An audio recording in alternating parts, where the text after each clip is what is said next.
आपको पता है इंसान आमतौर पर एक दिन में लगभग 22 से 25 हजार बार सांस लेता है। अंदर लेता है, छोड़ता है। सांस लेना इंसान के लिए इतना नेचुरल है कि वो दिन में एक बार भी इस पर गौर नहीं करता। गौर तब करता है जब नाक बंद हो जाती है और ठीक से सांस नहीं आती, तब मुंह से सांस लेनी पड़ती है और बहुत उलझन होती है। कुल मिलाकर इंसान नाक से सांस लेने के लिए बना है, लेकिन कुछ लोगों को मुंह से सांस लेने की आदत होती है। देखिए, आप मुंह से सांस लें या फिर नाक से, दोनों ही सूरतों में ऑक्सीजन आपके शरीर में जा रही है, लेकिन एक तरीका आपके फेफड़ों और सेहत के लिए ज्यादा फायदेमंद होता है। कौन सा?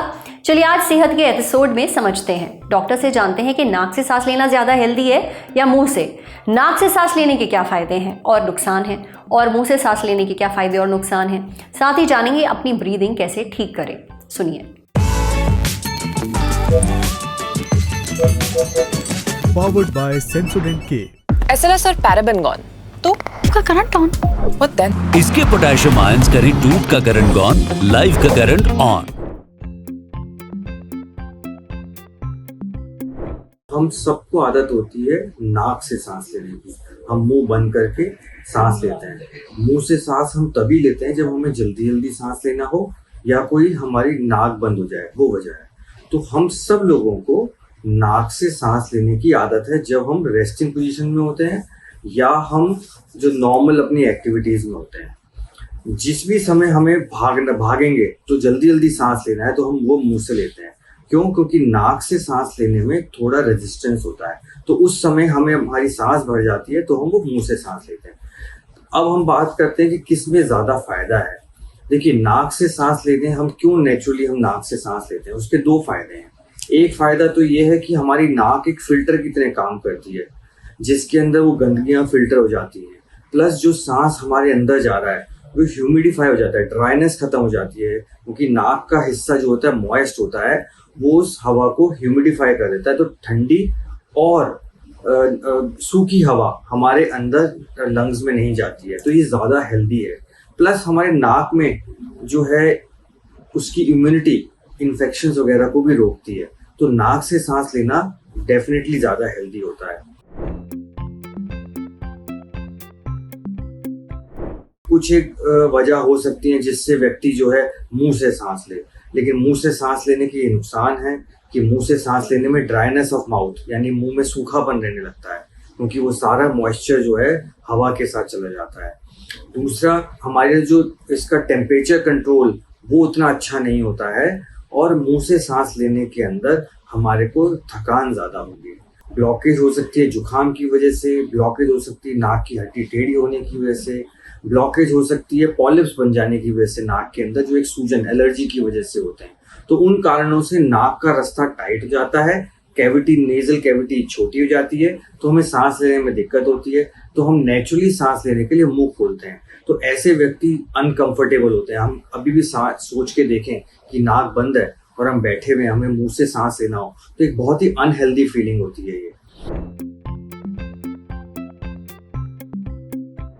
अगर किसी भी व्यक्ति को नाक बंद हो और उसको मुंह से सांस लेना पड़े, तो उसको दो तरह के डॉक्टरों को दिखाना चाहिए। एक है ENT, जो ये देखेंगे कि उसके अंदर कोई इन्फेक्शन या कोई ब्लॉकेज, कोई ऐसी चीज तो नहीं है जो रिवर्स की जा सके, या फिर एक जनरल फिजिशियन या चेस्ट फिजिशियन, जो अगर अचानक से प्रॉब्लम बनती है तो यूजुअली इन्फेक्शंस एलर्जी की वजह से बनती है, तो वो दवाई देके उस एलर्जी को, इन्फेक्शन को कंट्रोल करेंगे।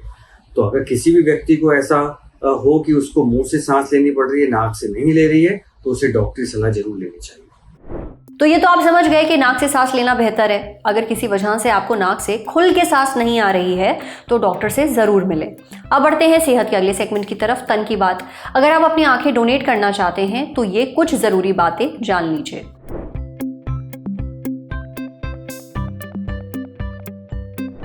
अंगदान यानी शरीर का कोई हिस्सा डोनेट करना ना सिर्फ एक बहुत अच्छा काम है, बल्कि इसकी हमारे देश में बहुत ज़रूरत है। आपका अंग आपके बाद किसी और के काम आ सकता है, जैसे नेत्रदान यानी आई डोनेशन। सोचिए, आपकी आंखों से कोई और ये दुनिया देख पाएगा। सुनने में बहुत पोएटिक लगता है, पर सच है। अब आई डोनेशन को लेकर काफ़ी मिथक भी फैले हैं, जिनके चलते लोग ऐसा करने से बचते हैं। इन मिथकों के बारे में हमें बताया डॉक्टर स्वाति बंसल ने। सबसे पहला मिथक है कि लोगों को लगता है पूरी आंख निकाली जाती है मौत के बाद। ऐसा नहीं होता है। हमारी आंखों में एक झिल्ली होती है एकदम आगे की तरफ, एकदम ट्रांसपेरेंट, यानी उसके आर पार दिख सकता है और उसे कॉर्निया कहते हैं। केवल यही निकाला जाता है। फिर डोनेट किया गया कॉर्निया मरीज में ट्रांसप्लांट किया जाता है, यानी लगाया जाता है। आंखों की ये सर्जरी उन पेशेंट्स में ही की जाती है जिनको कॉर्नियल ब्लाइंडनेस है, यानी जिनका कॉर्निया खराब है और इस कारण से उनको कम दिख रहा है या नहीं दिख रहा। लोगों को लगता है कि ख़ास उम्र तक के ही लोग आंखें डोनेट कर सकते हैं क्योंकि आंखें बूढ़ी हो जाती हैं, जबकि ऐसा नहीं है। 1 साल से ऊपर का कोई भी इंसान आंखें डोनेट कर सकता है। कुछ मेडिकल कंडीशंस ज़रूर हैं जिनमें आंखें डोनेट नहीं कर सकते हैं, जैसे HIV, हेपेटाइटिस B और हेपेटाइटिस C। बस एक बात का ध्यान रखें, अपनी आंखें केवल रजिस्टर्ड आई बैंक पर ही जाकर डोनेट करें, समझे। अब बारी है सेहत के आखिरी सेगमेंट की, खुराक यानी झक्कास सी हेल्थ टिप। आपने कभी रतालू खाया है? नहीं खाया तो ज़रूर खाइए क्योंकि इसे खाना बहुत फ़ायदेमंद है। रतालू को कई नामों से जाना जाता है, जैसे सूरन और जिमीकंद। अक्सर शकरकंद को रतालू समझ लिया जाता है, लेकिन शकरकंद और रतालू में अंतर होता है। रतालू का बाहरी हिस्सा काफ़ी खुरदुरा होता है, अंदर से ये नारंगी, गुलाबी, बैंगनी, पीला या फिर सफ़ेद रंग का हो सकता है। इसकी सब्ज़ी अलग अलग तरह बनाई जा सकती है। इसे खाना बहुत फ़ायदेमंद भी होता है। रतालू के फ़ायदे जानने के लिए हमने बात की डाइटिशियन अमृता मिश्रा से। देसी रतालू सेहत के लिए अच्छा होता है, इससे वज़न घटाने में मदद मिल सकती है। ये हाई BP वालों के लिए भी फ़ायदेमंद होता है। इससे शरीर में ख़राब कोलेस्ट्रॉल के लेवल को कम करने में भी मदद मिलती है। रतालू में डायोसेजिनिन नाम का एक केमिकल कंपाउंड पाया जाता है। इसे एंटी इन्फ्लेमेटरी माना जाता है, यानी सूजन कम करने वाला। इसलिए रतालू अर्थराइटिस के कारण होने वाले दर्द से राहत पहुंचाने में मददगार हो सकता है। रतालू में मौजूद डायोसेजिनिन स्किन की नई कोशिकाओं को बनाने में भी मदद करता है। इस वजह से ये एंटी एजिंग एजेंट का भी काम करता है, यानी स्किन को जल्दी बूढ़ा होने से रोकता है। रतालू का ग्लाइसेमिक इंडेक्स 24 होता है, जो कि कम है। ग्लाइसेमिक इंडेक्स का कम होना मतलब उस चीज़ को खाने के बाद कार्बोहाइड्रेट जल्दी ग्लूकोज में नहीं बदलता, जिससे ब्लड शुगर लेवल तेज़ी से नहीं बढ़ता। इसलिए रतालू शुगर लेवल को घटाने में भी मदद कर सकता है। इसलिए जो डायबिटीज़ के मरीज़ हैं, ये उनके लिए अच्छा होता है। हार्मोनल समस्याओं से जूझ रहे लोगों को खाने में रतालू शामिल करने की सलाह दी जाती है, क्योंकि इससे एस्ट्रोजन हार्मोन का लेवल बढ़ाने में मदद मिलती है।